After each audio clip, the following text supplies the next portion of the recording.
thought the king had more effect to the Duke of Albany than Cornwall. It did always seem so to us, but now, in the division of the kingdom, it appears not which of the dukes he values most. For equalities are so weighed that curiosity in neither can make choice of either's moiety. Is it not this your son, my lord? His breeding, sir, hath been at my charge. I've so often blushed to acknowledge him that now I'm braced to it. I cannot conceive it. Sir, this young fellow's mother could. Whereupon she grew round-wombed, and had indeed, sir, a son for her cradle, ere she had a husband for her bed. Do you smell a fault? I cannot wish the fault undone, the issue of it being so proper. But I have, sir, a son by order of law, some year elder than this, who yet is no dearer in my account. Though this knave came something saucily into the world before he was sent for, yet was his mother fair. There was good sport at his making, and the whoreson must be acknowledged. Do you know this noble gentleman, Edmund? No, my lord. My lord of Kent. Remember him hereafter as my honorable friend. My services to your lordship. I must love you and sue to know you better. Sir, I shall study deserving. He hath been out 9 years, and away he shall again. The king is coming.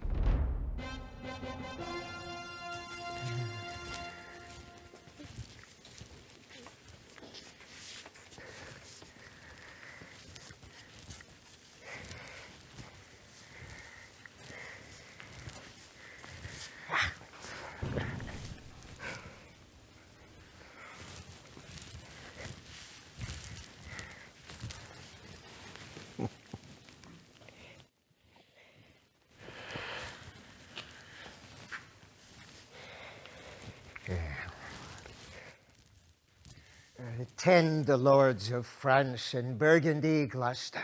I shall, my liege. Meantime, we shall express our darker purpose. Know that we have divided in 3 our kingdom, and 'tis our fast intent to shake all cares and business from our age, conferring them on younger strengths. Our son of Cornwall, and you, a no less loving son of Albany, we have this hour a constant will to publish our daughter's several dowers, that future strife may be prevented now.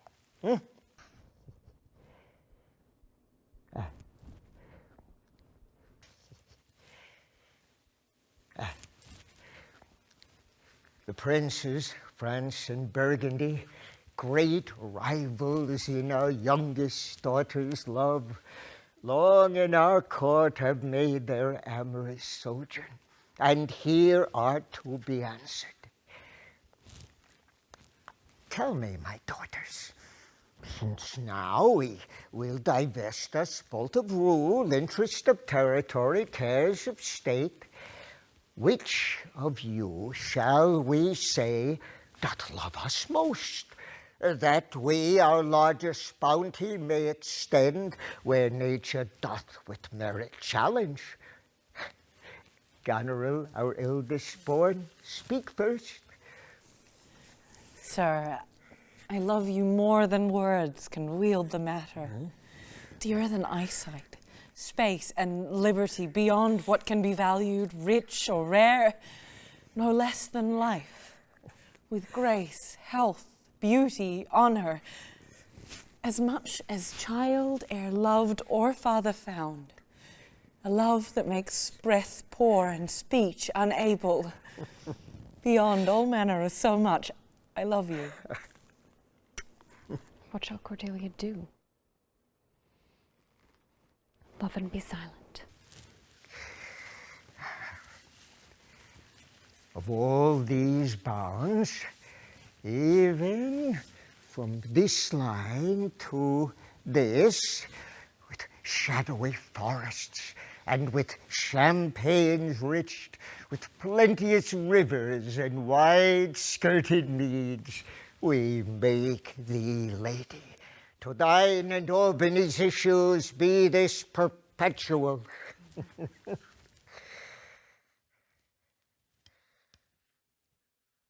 What says our second daughter, our dearest Regan, wife of Cornwall? Speak. Sir, I am made of the self-same metal that my sister is, and prize me at her worth. In my true heart I find she names my very deed of love, only she comes too short, that I profess myself an enemy to all other joys, which the most precious square of sense possesses, and find I am alone felicitate in your dear highness's love. Then poor Cordelia. And yet not so, since I am sure my love's more richer than my tongue. To thee and thine hereditary ever remain this ample third of our fair kingdom, no less in space, validity, and pleasure than that conferred on Goneril.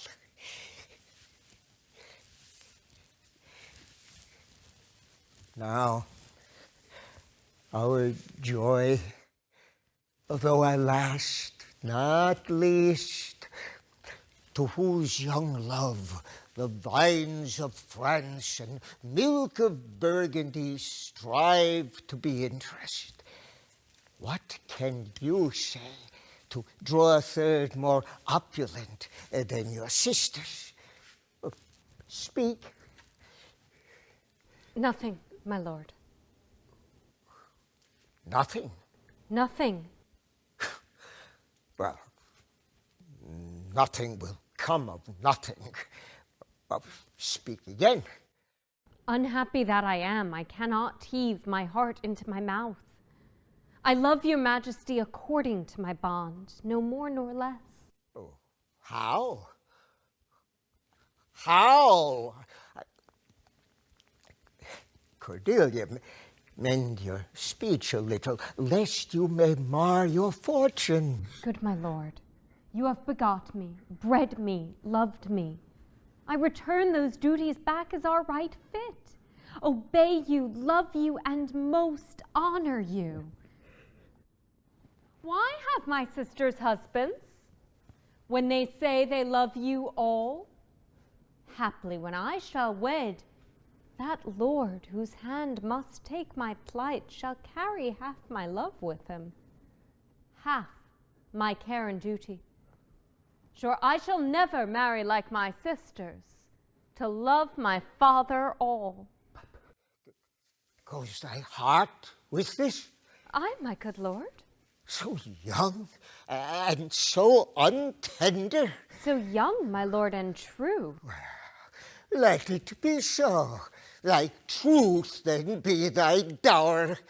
For by the sacred radiance of the sun, the mysteries of Hecate and the night, by all the operation of the orbs from whom we do exist and cease to be, here I disclaim all my paternal care, propinquity, and property of blood.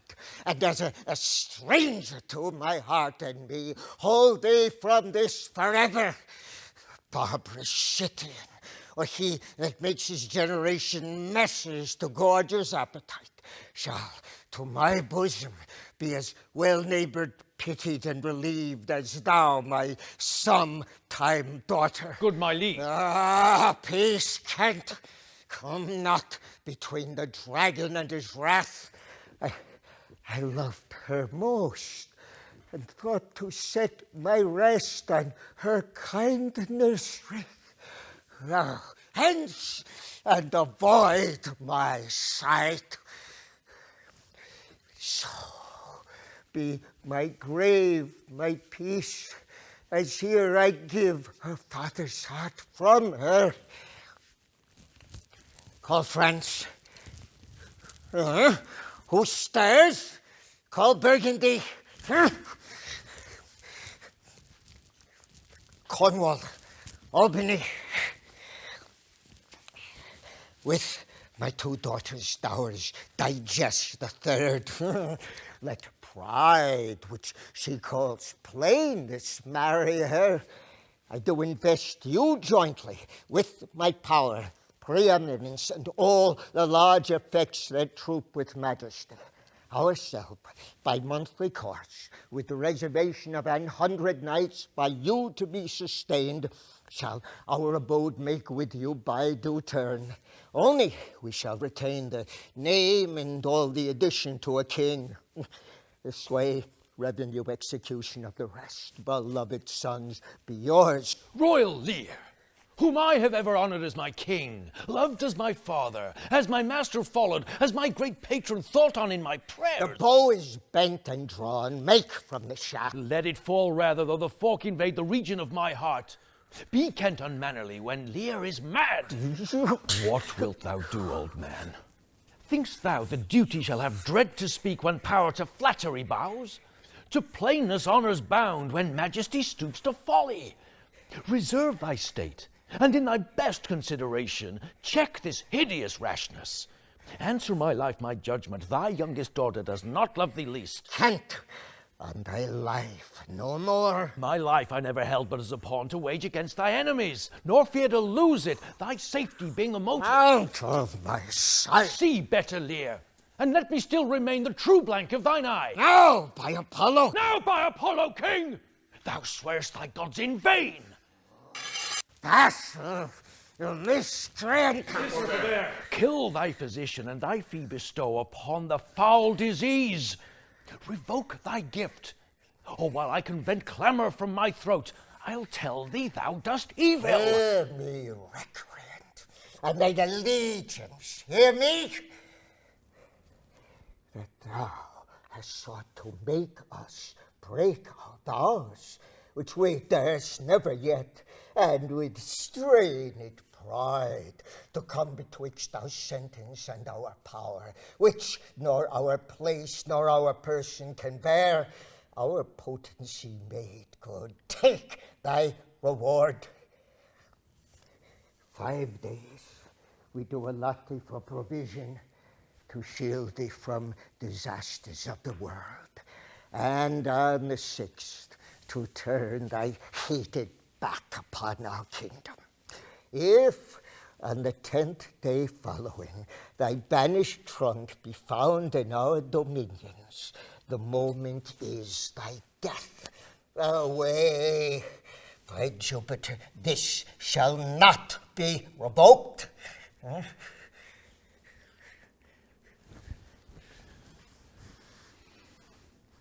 Fare thee well, king, since thus thou wilt appear. Freedom lives hence, and banishment is here.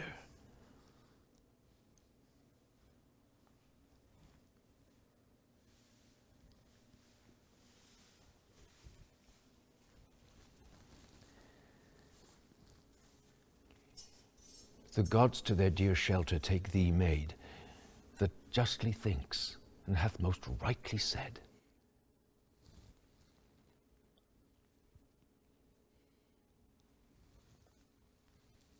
And your large speeches, may your deeds approve, that good effects may spring from words of love. Thus Kent, O princes, bids you all adieu. He'll shape his old course in a country new.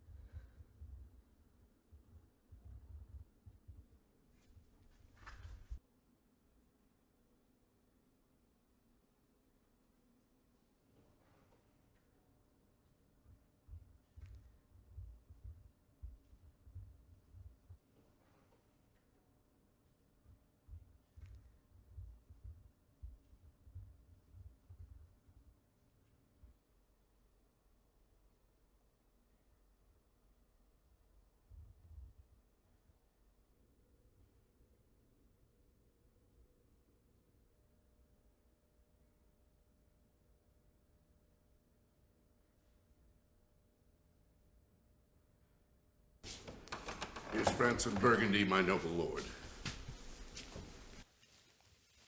My Lord of Burgundy, we first address toward you, who with this king hath rivaled for our daughter. What, in the least, will you require with her, or cease your quest of love? Most royal majesty, I crave no more than what your highness offered, nor will you tender less. Right, noble Burgundy.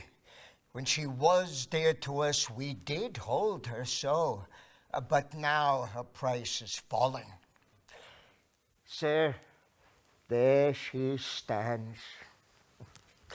If aught within that little seeming substance, or all of it, with our displeasure peaced and nothing more, may fitly like your grace, she's there, and she is yours.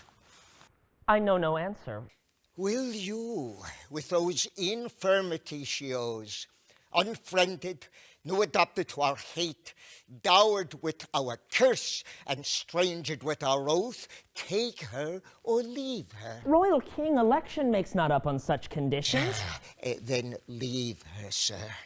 For by the power that made me, I tell you all her wealth. For you, great king, I would not from your love make such a stray to match you where I hate.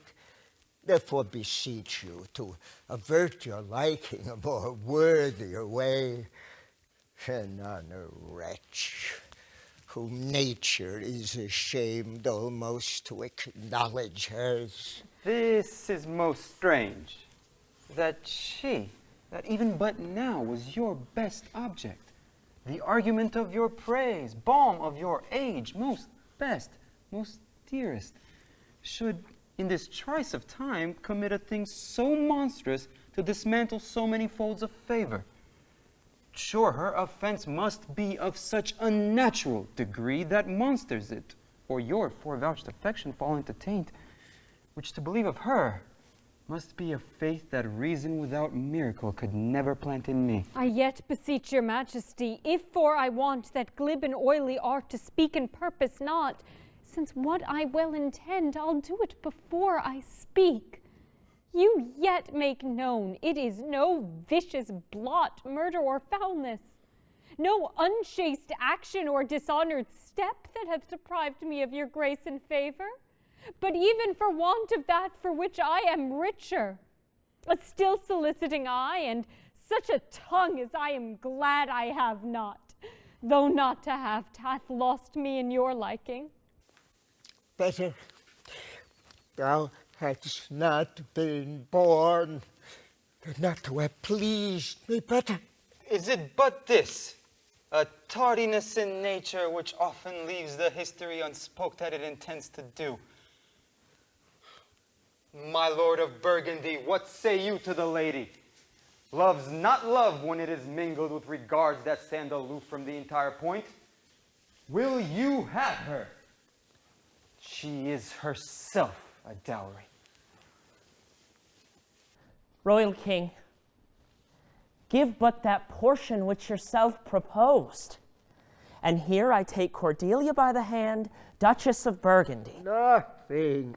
I have sworn. I am firm. I am sorry then. You have so lost a father that you must lose a husband. Peace be with Burgundy. Since that respective fortunes are his love, I shall not be his wife. Oh, fairest Cordelia, that art most rich being poor, most choice forsaken, and most loved despised. Thee and thy virtues here I seize upon. Be it lawful, I take up what's cast away. Gods, gods, 'tis strange that from their coldest neglect my love should kindle to inflamed respect. Thy dowerless daughter, king, thrown to my chance, is queen of us, of ours, and our fair France. Not all the dukes of waterish Burgundy can buy this unprized, precious maid of me. Bid them farewell, Cordelia. though unkind. Thou losest here a better where to find. Thou hast a friends. Let there be thine. For we have no such daughter, nor shall ever see that face of hers again. Therefore be gone, without our grace, our love, our banners. Come, noble Burgundy.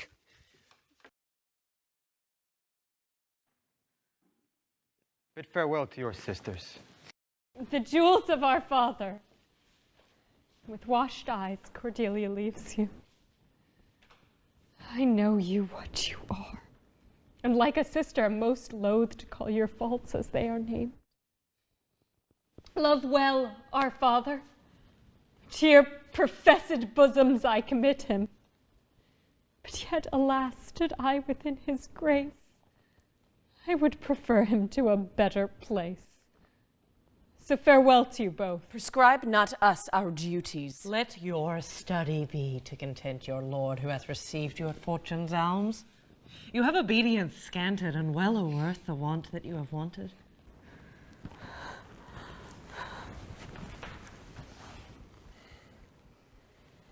Time shall show what plated cunning hides, who covers faults at last with shame derides. Well may you prosper. Come, my fair Cordelia. Sister, it is not little I have to say of what most nearly appertains to us both.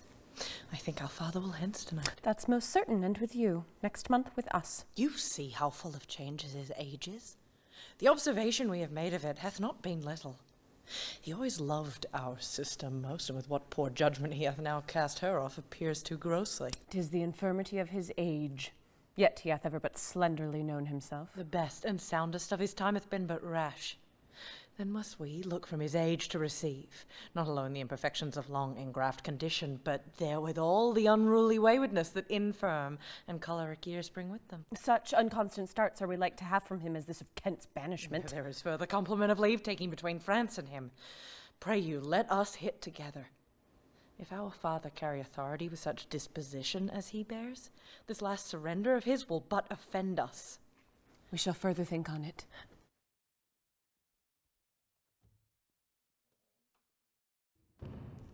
We must do something, and in the heat.